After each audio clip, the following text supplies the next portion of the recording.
noite, irmãos. Graça e a paz do Senhor Jesus, amém? E eu quero compartilhar com vocês uma palavra hoje, irmãos, sobre algo que vem acontecendo nos últimos tempos, sobre algo que muitas vezes tem tirado a paz, talvez, de algumas pessoas. Não deveria tirar a paz de nós crentes, nós que cremos em Deus, amém? Mas talvez por falta de informação, há sim algum anseio, algum medo nos nossos corações. E eu quero que você abra a palavra de Deus comigo em Mateus 24, versículo 3 em diante nós vamos ler. E diz assim, ó: E estando assentado no Monte das Oliveiras, chegaram-se a ele os seus discípulos em particular. Dize-nos, quais serão essas coisas e que sinal haverá da tua vinda e do fim do mundo? Então os discípulos perguntaram para Jesus, quando que ele voltaria? Quando seria então o fim do mundo? E Jesus respondendo disse-lhes, acautelai-vos, que ninguém vos engane, porque muitos virão em meu nome dizendo, eu sou o Cristo, e enganarão a muitos. E ouvireis de guerras e rumores de guerras, olhai e não vos assusteis, porque é mister que isso tudo aconteça, mas ainda não é o fim. Porquanto se levantará nação contra nação, reino contra reino, e haverá fomes, e pestes, e terremotos em vários lugares. Mas todas essas coisas são o princípio de dores. Então vos hão de entregar para serdes atormentados, e matar-vos-ão, e serei odiados de todas as nações por causa do meu nome. Nesse tempo muitos serão escandalizados, trair-se-ão uns aos outros, e uns aos outros se odiarão. E surgirão muitos falsos profetas, e enganarão a muitos. E por se multiplicar a iniquidade, o amor de muitos esfriará. Mas aquele que perseverar até o fim será salvo. E este evangelho do reino será pregado em todo o mundo, em testemunho a todas as nações, e então virá o fim. Amém? Então, irmãos, tem se falado, essa semana principalmente, nós já estávamos assustados, né? Era terremoto, catástrofes, morros desabando, enchentes destruindo casas, né? E vídeos de mães chorando pelos seus filhos. Tudo muito, muito triste, tudo muito horrível, tudo que nós temos presenciado nos últimos tempos. E essa semana, para piorar com tudo ainda, começou a se falar sobre guerra, né? Como o Guilherme aqui falou, guerra, Rússia, Ucrânia e várias outras coisas que estão envolvidas, né? Por detrás disso e que muitas vezes não entendemos. E eu sei que já bate um desespero no nosso coração e muitas pessoas já estão se perguntando, será o fim do mundo? Será o sinal do fim dos tempos? Irmão, sinal do fim dos tempos, sim. Profecia se cumprindo? Sim. Só que o que precisa estar no nosso coração como filhos de Deus? O que é relevante para mim e para você no meio disso tudo? O que de fato precisa nos preocupar no meio dessa história inteira e de tudo que está acontecendo e de tudo que vai acontecer no mundo? Eu sei que é muito assustador, eu sei que nós choramos vendo coisas que estão acontecendo lá fora, ainda que não esteja nos atingindo diretamente, porque de certa forma nós sempre somos atingidos, economicamente falando e várias outras coisas. Mas para nós cristãos, irmãos, qual deve ser a preocupação? E eu não quero nessa noite dar uma aula de escatologia. Se você quer aprender sobre isso, você faz o curso de maturidade. A última aula do curso de maturidade entra mais a fundo sobre isso, amém? Mas eu quero falar de algumas coisas que são importantes para nós, então nós compreendermos. E aqui Jesus estava falando para eles. Eles perguntaram para Jesus, os discípulos, quando que o Senhor vai voltar? E ele começou a falar, vai acontecer muita coisa ainda. Guerra, fome, isso tudo já aconteceu há muitos anos atrás e agora está se repetindo novamente. Pestes, terremotos, Covid. Ou você acha mesmo, irmão, que essa pandemia não tem nada a ver com o fim dos tempos? A palavra de Deus diz que quando o anticristo estiver governando sobre a terra, irmãos, vai ser um tempo de falsa paz, onde tudo vai ser maravilhoso, as pessoas vão olhar e vão pensar, nossa, agora sim tá bom, agora sim tá ótimo, agora o mundo teve jeito. Só que para nós que conhecemos a palavra de Deus, irmãos, nós sabemos que isso não é verdade. Que quando isso de fato estiver acontecendo, é porque tem algo de muito errado acontecendo, porque Jesus disse que eu não vim para trazer paz. Não essa paz que vocês estão pensando. Amém? E o que nós precisamos entender então? para que as pessoas sejam enganadas. Pensa comigo, irmãos. Se chegasse hoje alguém aqui e dissesse assim: oi, eu sou o anticristo, você ia seguir ele, irmão? Não ia. Mas a palavra de Deus diz que alguns escolhidos vão ser enganados. E aí? Sabe por quê, irmãos? Alguns vão ser enganados. Você pensa comigo, o mundo vai estar um caos. A coisa vai estar feia demais, as pessoas vão estar desesperadas, as pessoas vão estar amedrontadas. E de repente surge um Salvador. Por isso que algumas pessoas vão sim ser enganadas, porque elas vão pensar: alguém nos trouxe salvação, alguém nos dando um fôlego. Só que é importante que nós estejamos firmados na palavra de Deus para que nós não sejamos enganados. Mas pastora, se eu não posso ficar feliz com a paz, o que cabe a mim? Eu preciso fazer aquilo que Jesus mandou eu fazer. Como assim? Eu quero que você abra a palavra de Deus comigo. Atos 1, versículo 3 ao 9. Diz assim, ó: aos quais também, depois de ter padecido, se apresentou vivo, com muitas provas infalíveis, sendo visto por eles por espaço de 40 dias e falando das coisas concernentes ao reino de Deus. Então presta atenção. Aqui, Jesus já havia morrido, Jesus havia ressuscitado, Jesus havia se revelado aos discípulos novamente, depois da ressurreição, e ficou com eles 40 dias falando de coisas sobre o reino de Deus. E estando com eles, determinou-lhes que não se ausentassem de Jerusalém, mas que esperassem a promessa do Pai, que disse ele: de mim ouvistes. 5.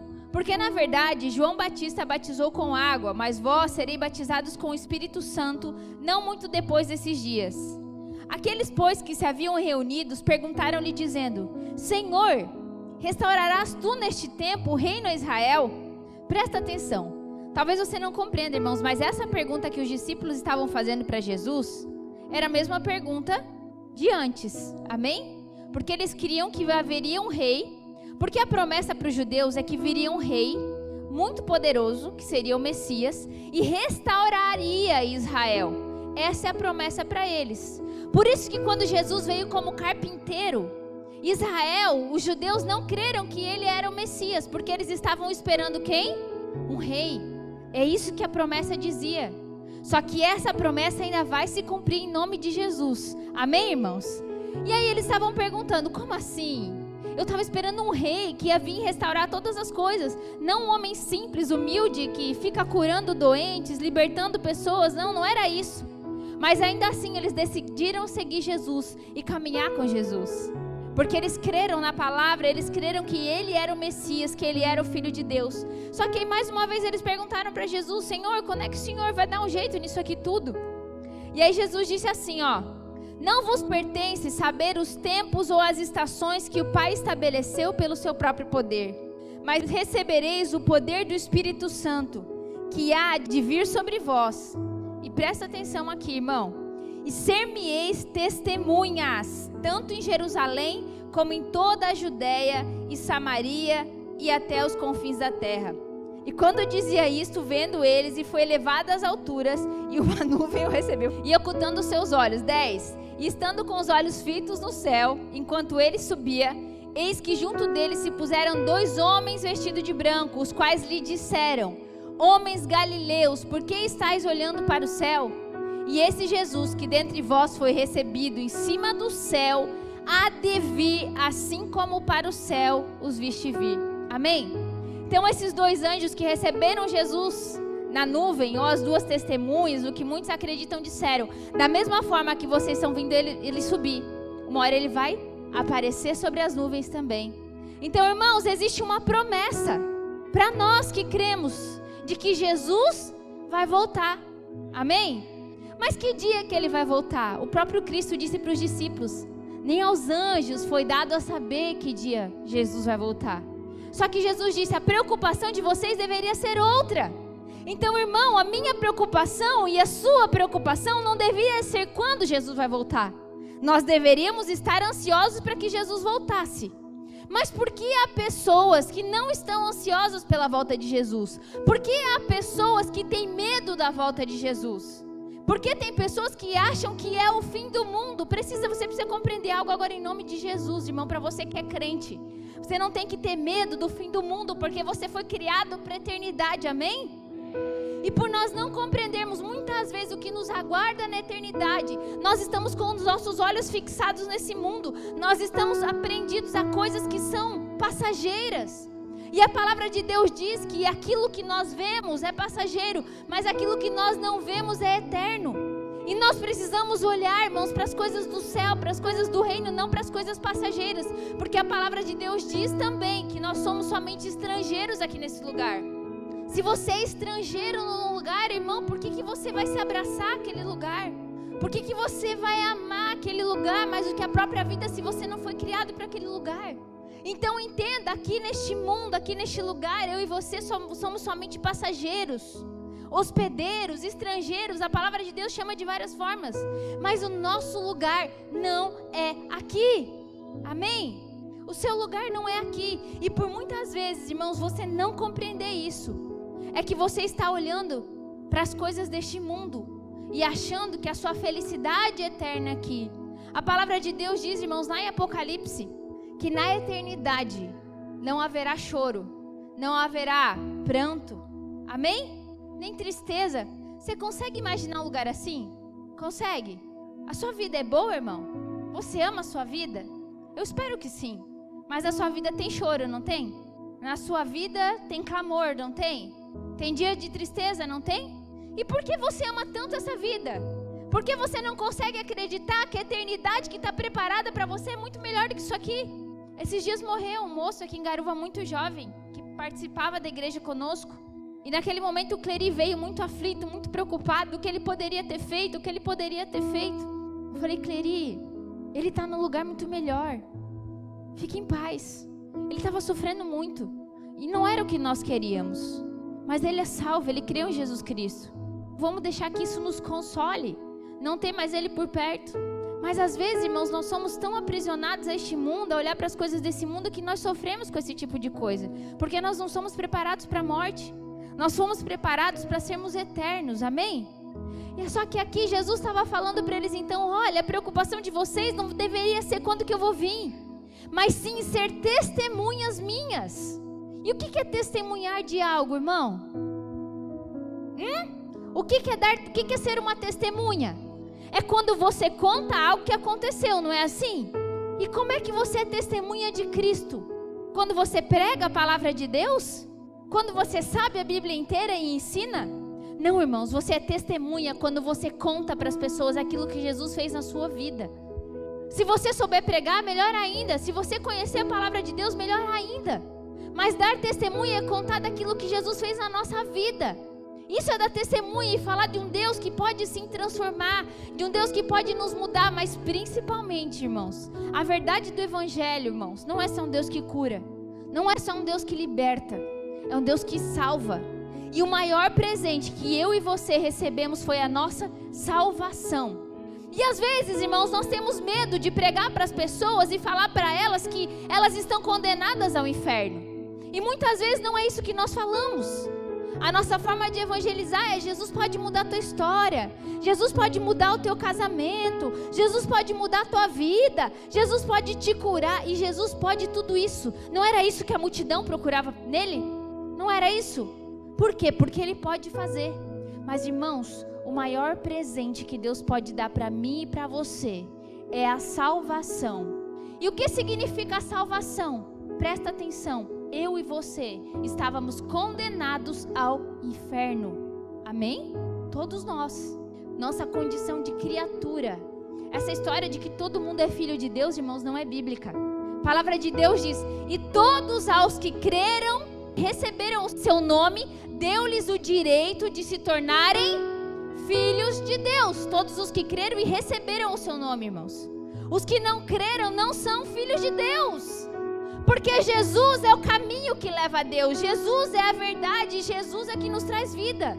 E se nós não cremos no Filho que é Jesus, nós não temos acesso a Deus. E estamos sim condenados ao inferno. Meu Deus, a pastora nunca pregou sobre o inferno. Pois então, hoje eu estou pregando. Porque é necessário. Porque muitas vezes, irmãos, é muito mais fácil atrair as pessoas de outra forma. Mas a verdade é o quê? Nós estávamos condenados ao inferno. E a palavra de Deus diz que Ele nos transportou do reino das trevas para a sua maravilhosa luz. E glória a Deus por isso. Só que existe um mundo lá fora que ainda não creu em Jesus. Existe um mundo lá fora ainda condenado ao inferno, irmão. E o que eu e você precisamos fazer então? Ser testemunha. Pastor, e se eu não quiser ser testemunha? Você disse que para eu ser salvo eu preciso crer, mas eu não quero testemunhar, eu não quero falar de Jesus para ninguém, eu quero cuidar da minha vida, eu quero vir todo domingo no culto, sentar na cadeira, ouvir a palavra de Deus e só. Você pode fazer isso, mas existe um reino proposto. Para quem? Para quem for testemunha. Sabe quando a Bíblia fala de galardão, irmãos? O galardão é para aquele que faz a vontade de Deus. E qual é a vontade de Deus? Que você seja testemunha. Foi a última coisa que Jesus disse antes de ser assunto aos céus. Ele disse para os discípulos: não se preocupem com isso, somente testemunhem. Até onde? Até os confins da terra. E lá em Mateus 24 diz assim, ó: e quando o evangelho do reino for pregado a todas as nações, aí virá o fim. Quem aqui quer que Jesus volte? Você está pregando? Mateus 24, volta para lá. Versículo 37. Mateus 24, 37. Diz assim, ó: e como foi nos dias de Noé, assim será também a vinda do Filho do Homem. Porquanto, assim como nos dias anteriores ao dilúvio, comiam, bebiam, casavam e davam-se em casamento, pulavam carnaval. Amém? Não está escrito isso ali, né? Tá bom. Até o dia em que Noé entrou na arca, e não o perceberam, até que veio o dilúvio, e os levou a todos. Assim será também a vinda do Filho do Homem. Então aqui, irmãos, a palavra de Deus está fazendo uma comparação com a volta de Jesus também com aquilo que aconteceu lá no dilúvio. O que aconteceu? As pessoas não queriam saber de Deus, irmãos. A maldade tinha tomado conta daquele lugar. É isso que a palavra de Deus diz lá em Gênesis 7. É aí que diz, as pessoas comiam, bebiam e davam-se em casamento. Tem alguma coisa de errada nisso? Não. É o que as pessoas fazem hoje também. O problema, irmãos, é quando nós vivemos somente para isso. A maldade havia tomado conta daquele lugar antes do dilúvio. E a maldade tem tomado conta nos dias de hoje, irmãos. Semana passada havia pessoas na Colômbia comemorando a liberação do aborto para com crianças até 6 meses de idade. Tem noção do quanto isso é demoníaco? É inadmissível, irmãos, alguém ser a favor do aborto. E me perdoa, se você que é a favor do aborto, você não é cristão. Sei lá no que você crê, irmão. Em nome de Jesus. Mas tem gente lá fora comemorando, achando lindo. Matar bebês que não podem nem se defender. O mundo está do avesso. As pessoas amam muito mais os animais, irmãos, do que crianças. Essa semana aconteceu uma situação, até um irmão presenciou. Tinha um irmão bêbado na frente da rodoviária, com uma bicicleta com pneu furado, e a bicicleta dele tinha caído. E ele estava muito bêbado e não conseguia levantar a bicicleta. Bem na hora, eu estacionei o carro naquele lugar e eu vi aquela cena. Todos os carros passavam, contornando ele, e ninguém parava para ajudar. Ele, muito bêbado, não conseguia tirar a bicicleta do lugar porque tinha malas em cima, o pneu estava furado, e logo do lado tinha um bar, assim, de homens, de manhã cedo, já bebendo. E aquele cara muito alcoolizado, parado lá. Eu parei o meu carro, saí correndo, ajudei ele a tirar a bicicleta do meio do asfalto, e ele estava bêbado, ele gritava comigo. E eu falava assim: fica quieto que tu vai ser atropelado, vamos colocar essa bicicleta pro lado. E aí coloquei a bicicleta dele pro lado e ele começou a chorar. Ele tentou voltar perto daquele bar, gritaram com ele, ele voltou chorando. Eu corri na bicicletaria do outro lado da rua e pedi para arrumarem o pneu dele. Só que enquanto isso, irmãos, aqueles homens estavam tudo lá naquele bar, tipo, vendo aquela cena. E assim, ó, bebendo também. Mas tinha um mais desgraçado que eles parado no meio da rua. Então o pecado daquele ali é pior do que eu, me dá o direito de pisar naquele ali. Como se eu não pecasse, eu não tivesse nada de errado para eu humilhar alguém que já está destruído, que já está arrebentado. E às vezes é isso que nós fazemos, irmãos. A gente termina de chutar aquele que já está caído. Isso me causa uma indignação que você não faz ideia. Eu trabalhei um tempo quando o Banco do Brasil era lá na rodoviária, e ali na frente vivia um monte de andarilhos muito bêbados, né? Muito alcoolizados. E de repente eles brigavam. Em vez das pessoas separarem, irmãos, eu via homens sãos falando, vai, bate mesmo, pega, do lado. E eles se machucavam, eles se cortavam, ninguém separava, ninguém fazia nada. Achava legal ver dois homens bêbados brigando. Pelo amor de Deus, cadê o amor das pessoas, irmãos? Cadê o amor das pessoas que vê alguém desgraçado e querer que ele se desgrace mais ainda? Quando eu rio da desgraça de alguém, irmãos, aí tu fala assim, não, pastor, eu não sou dessas, eu tenho o amor de Deus, eu não trato as pessoas mal. Mas, irmãos, quando nós não ajudamos alguém que está desgraçado, e entendam que a palavra desgraça que eu estou falando aqui, irmãos, desgraçado é destituído de graça, amém? Alguém que já está ferrado, alguém que já está caído, se eu não ajudo a levantar, irmãos, que tipo de cristão que eu sou? Ah, mas não é problema meu. Talvez eu não ia pregar a palavra para aquele homem naquele momento. Mas, poxa, tinha tanta gente vendo ele naquele estado e ninguém faz nada. Fica todo mundo olhando, é só mais um bêbado. É só mais um caído no meio da rua. Às vezes a gente faz isso, irmão. A gente finge que não é com a gente. E a palavra de Deus diz que naqueles dias o amor de muitos esfriará. E às vezes o nosso coração já está se contaminando com algumas coisas e a gente nem percebe. Não era sobre isso que eu queria pregar, mas eu vi essa lembrança e me deu uma certa indignação, amém? Mas aqui então, Jesus disse... A palavra de Deus disse o quê? Jesus disse assim como nos dias de Noé, vão tá fazendo a festa, vão estar pulando carnaval, amém? E aí Jesus volta, e aí, irmãos, nós precisamos estar vigilantes, esperando a volta de Deus. Mas pastor, eu já sou salvo. Sim, glória a Deus pela sua vida, que bom que você é salvo, irmãos. Só que existem várias categorias de pessoas no mundo, e de acordo com essa categoria, a volta de Jesus pode sim fazer diferença para você ou não, amém? A primeira então são os ímpios, aqueles que não creram em Jesus. E a palavra de Deus diz lá em 1 Coríntios que o Deus desse século, com letra minúscula, que significa que é Satanás, cegou o entendimento dos incrédulos. Então tem pessoas que não creram em Jesus, irmãos. Você prega, você fala, mas ela não crê, ela não consegue crer. E você precisa orar para que Jesus gere nela então arrependimento. Essa é uma das categorias, aqueles que não creem em Jesus. Mas existe, biblicamente falando, a multidão. A multidão, irmãos, é aquela que busca os milagres de Deus, que busca os sinais de Deus, mas não busca o próprio Deus. A palavra de Deus diz, quero que você abra comigo, lá em João 6. Deixa eu resumir aqui, irmãos. Deixa eu ler só um versículo para você. Só o versículo 26, só deixa eu contar a história aqui. A palavra de Deus diz que Jesus tinha operado milagres, a multidão tinha visto os milagres, e no outro dia ele tinha atravessado o mar da Galileia, ele estava então em outro lugar, e a multidão, vendo que Jesus não estava ali, foi atrás de Jesus. Quando eles encontram Jesus, Jesus respondeu-lhes e disse, na verdade, vos digo que me buscais, não pelos sinais que vistes, mas porque comestes o pão e vos saciastes. Trabalhai não pela comida que perece, mas pela comida que permanece para a vida eterna, a qual o Filho do Homem vos dará, porque a este o Pai, Deus, o selou.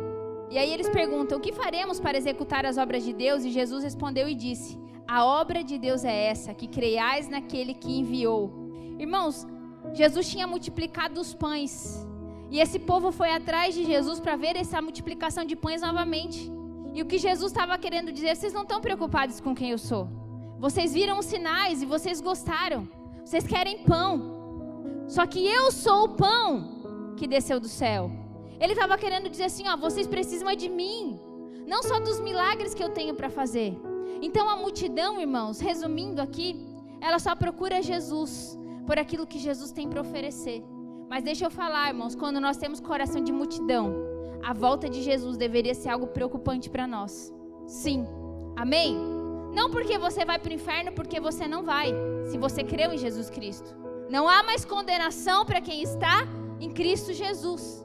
Mas existe um reino que foi proposto e que está preparado para mim e para você. Um dia eu e você estaremos diante do tribunal de Cristo, 2 Coríntios 5, no versículo 10. E a palavra de Deus diz que nós vamos prestar conta diante de Deus naquilo que nós fizemos por meio do nosso corpo ou não. Se nós fizemos as obras que Deus preparou para nós, que diz lá em Efésios 2:10 ou não. E Deus tem obras preparadas para você. Deus tem um propósito para a sua vida, irmão. E o propósito que Deus tinha para a sua vida não era só te salvar, isso foi só uma correção de rota. Deus tem um reino proposto para você, preparado, para que você ande nas boas obras, para que você venha reinar com Cristo. Quando Jesus voltar de fato, Ele vai estabelecer o seu reino e o seu governo, porque lembra que eu falei que a promessa dizia que Jesus ia vir como rei? E Ele vai vir como rei, e Ele vai governar, e vai governar com Ele, vai participar do reino, aqueles que fizeram a vontade dEle, que era o quê? Ser testemunhas até os confins da terra.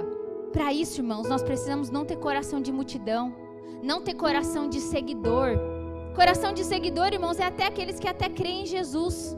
Eles até estão aqui em todos os cultos de domingo, eles vêm, mas não pede nada além disso, porque já espana. Não, eu gosto de vir aqui, ó, mas não me cobra nada que eu já saio fora. Eu não gosto que me cobre, eu não gosto que se meta na minha vida. Na minha vida cuido eu. Daí ele às vezes até oferece ajuda na igreja. Estão precisando de ajuda? Aí você fala, não, a gente precisa. Não, quer que eu faça o quê? Quer que eu cante? Quer que eu pregue? Não, a gente precisa que limpe o chão. Não, eu tô ocupado. Voluntário. Só faz o que quer e não o que precisa ser feito. Amém? Tem irmãos que vêm às vezes domingo. Aqui não aconteceu nesse prédio ainda. Eu vim da igreja tal, lá eu sou pregador. Se vocês quiserem que um dia eu venha pregar para vocês, a gente fala, não, obrigada, não precisa. Nunca mais volta, irmão. Porque chega depois de todo mundo e quer sentar na janela. Irmãos, ninguém prega aqui se primeiro o coração não for de discípulo. Me perdoa. Eu não vou colocar alguém para pregar aqui que eu não saiba que é discípulo. Vocês veem vários pregadores aqui em cima? Vocês veem os supervisores, irmãos. Por quê? Porque o coração deles, já está bem testado. Amém? Mas pastora, como assim? Não, irmãos. Discípulo tem coração de servo, seguidor tem coração de voluntário, ele até quer seguir a Cristo.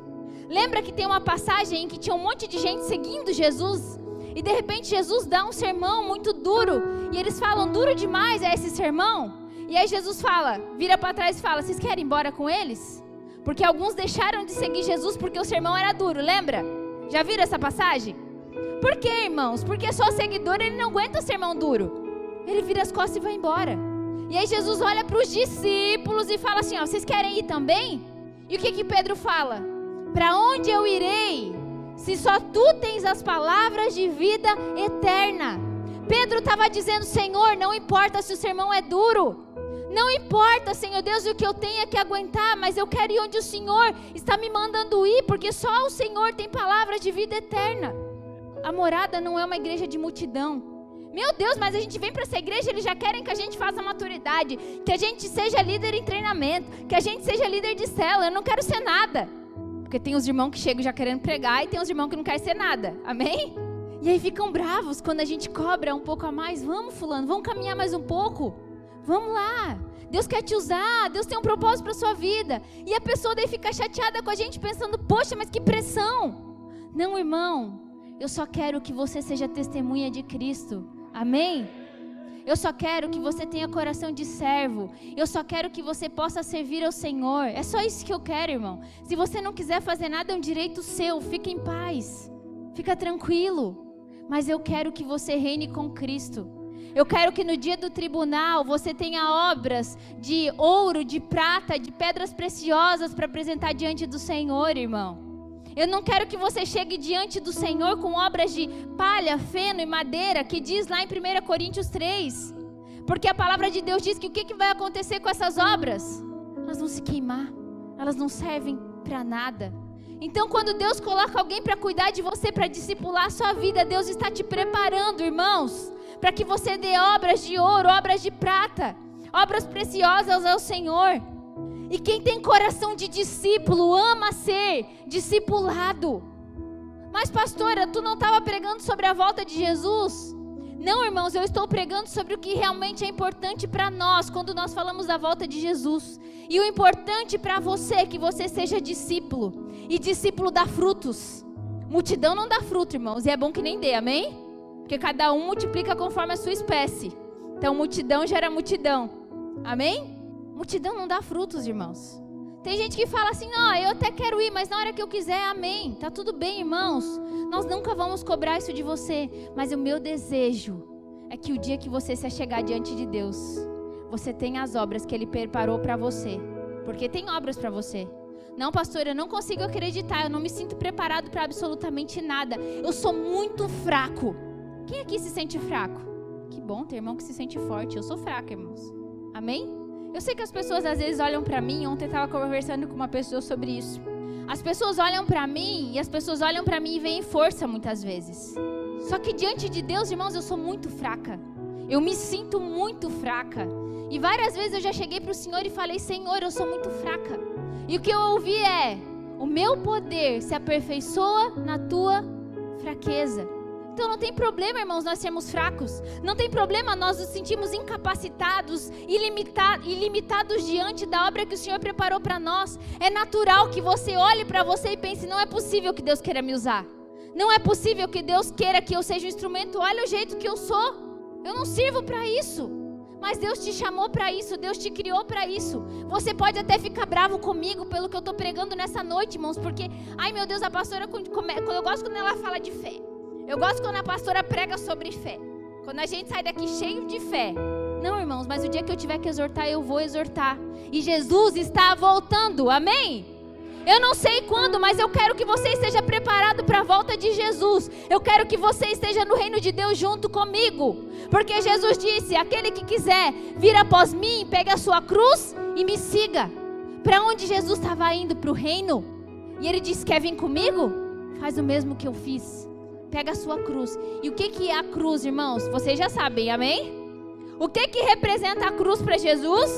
Representa a vontade de Deus. Como eu sei disso? Antes de ser crucificado, Jesus disse assim, ó: Pai, se for possível, aparta de mim este cálice, contanto não seja feita a minha vontade, mas a tua vontade. E qual era a vontade de Deus, irmãos? A cruz. Então Jesus estava dizendo o quê? Quer vir após mim? Faz a vontade do meu Pai, porque eu fiz. E aquele que quiser vir após mim precisa negar a si mesmo, tomar a sua cruz e me seguir. Não existe evangelho sem cruz. Não existe evangelho sem renúncia, irmão.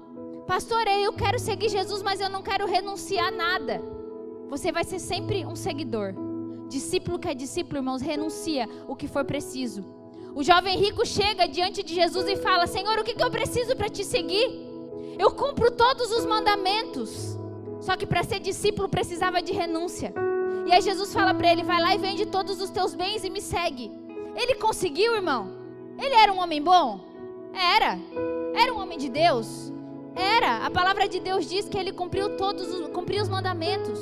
Mas Jesus estava falando para ele assim, ó: eu preciso que você renuncie. Irmãos, deixa eu falar uma coisa para você em nome de Jesus. Sempre vai haver algo na nossa vida que nós teremos que renunciar para sermos discípulos de Jesus. Discípulo faz a vontade de Deus. Discípulo obedece a Deus, independente daquilo que o Senhor peça. Eu não quero, irmãos, que você saia daqui pirando, porque uma vez eu disse isso num culto e a irmã veio desesperada, já pensando no que ela tinha que renunciar. Amém? Presta atenção. Jesus vai colocar paz no seu coração com relação àquilo que você precisa renunciar. Ainda que não seja fácil. Mas às vezes a renúncia, irmãos, é a tua zona de conforto. O que você precisa renunciar é o seu sofá, amém? O que você precisa renunciar, às vezes, é as suas viagens semanais. Às vezes Deus não está te pedindo algo tão grande assim. Às vezes você precisa renunciar ao seu tempo, um pouquinho de tempo que você não quer dar para o Senhor. Jesus está voltando, irmãos. Você não deveria estar preocupado com guerras. Você não devia estar desesperado olhando o noticiário. Você deveria estar lendo a Bíblia. Você deveria estar testemunhando de Jesus. Essa precisa ser a minha e a sua preocupação. Eu saí totalmente do meu script. Discípulo que é discípulo não tem medo da volta de Jesus. Os ímpios precisam ter medo da volta de Jesus. Os seguidores, a multidão, talvez. Mas discípulo não, irmão. E a minha pergunta para você é: você tem coração de discípulo? João 8,31 diz que discípulo é aquele que permanece na palavra. Discípulo, irmãos, não faz o que ele quer fazer. Ele faz o que precisa ser feito. E deixa eu te falar algo. Quando eu estava em Joinville, eu era líder de célula. A minha célula, a célula do Juliano, estava indo muito bem, com a graça de Deus. E na minha cabeça, eu pensava: tá tudo bem. E estava tudo bem, irmãos. Eu estava fazendo a obra de Deus. Mas Jesus tinha me mandado vir para Garuva. Então a minha pergunta é, eu estava agradando a Deus? Tava, pastora, tu estava fazendo célula, tu estava cuidando de pessoas. Irmãos, eu não estava fazendo aquilo que Deus tinha mandado fazer. Eu estava fazendo aquilo que eu queria fazer. E eu queria liderar células em Joinville. Eu queria cuidar daquelas pessoas em Joinville naquele momento. Mas Jesus me mandou fazer outra coisa.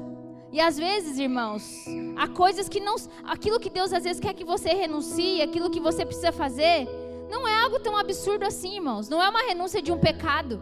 Pecado de estimação, não. Às vezes é algo que o Senhor já mandou você fazer, mas que você finge que não é com você. Ele quer que você seja testemunha dele. Irmãos, tem muita gente lá fora que ainda não conhece Jesus. E que se Jesus voltasse hoje, irmãos, a condição deles seria o inferno. E o que você tem feito? Com o que você está preocupado? E a gente canta, Maranata, volta, Senhor Jesus. Quer apressar a volta de Jesus? Testemunhe. Pastora, já tem data para isso? A palavra de Deus disse, irmãos, que quando Noé construiu a arca e entrou na arca, Deus mandou o dilúvio. E lembra que lá em Mateus 24 faz essa analogia, essa comparação da volta de Jesus com o dilúvio? O dilúvio, irmãos, para aqueles ímpios que existiam naquela época era justiça. Mas para Noé, que era cheio da graça de Deus, que era filho de Deus, seria um fôlego, seria um alívio.